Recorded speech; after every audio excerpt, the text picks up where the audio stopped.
Ici sur ce site, plusieurs sujets en effet, puisque nous faisons cohabiter à la fois l'hôpital, le long séjour et cette maison des Cordeliers. Le projet qui va désormais se mettre en œuvre à compter de mars 2022, c'est une concentration des activités sanitaires hospitalières sur ce que nous appelons l'hôpital 1992. Ensuite, cela nous permettra de libérer le terrain de l'enveloppe bâtimentaire qu'on appelle école des mines, la partie ancienne de l'hôpital.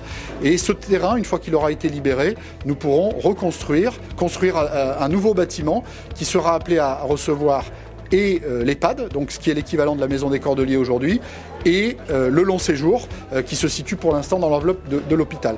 C'est donc un moment qui est très important puisque ce programme global de 32 millions d'euros vient aujourd'hui d'avoir son financement qui est réglé pour un bon tiers puisque l'État, dans le cadre du Ségur de la santé, apportera 6 millions d'euros sur la partie sanitaire, 4 millions sur la partie médico-sociale.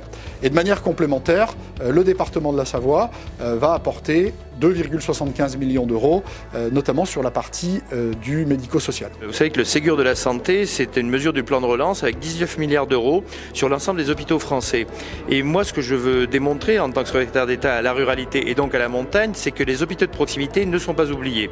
On a un très bon exemple ici, on vient de voir la restructuration à la fois du secteur qui est le secteur sanitaire, mais également du secteur qui est le secteur personnes âgées, donc établissement pour les personnes âgées dépendantes de cet hôpital de Moutier, qui est d'ailleurs un hôpital de Moutier et Albertville. Eh bien, nous allons mettre sur un projet d'une trentaine de millions d'euros, 10 millions d'euros, qui vont permettre tout simplement à ce projet de ne plus être simplement un éventuel projet qui verra le jour dans quelques siècles, mais bien un projet qui va pouvoir désormais démarrer.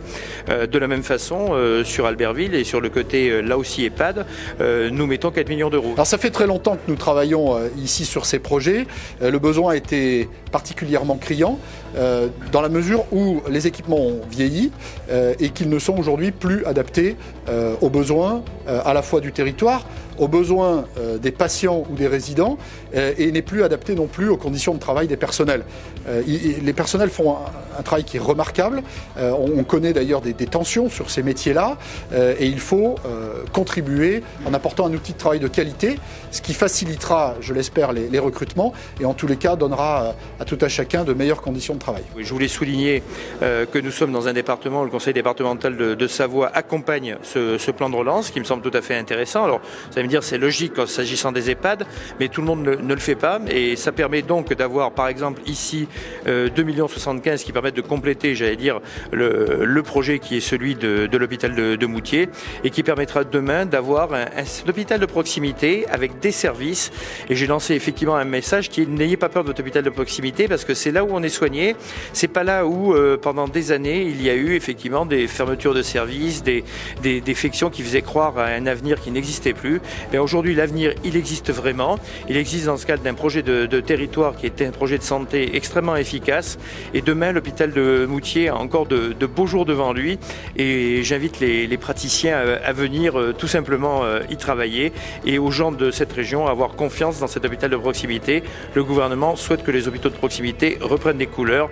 C'est chose faite grâce au Ségur de la santé.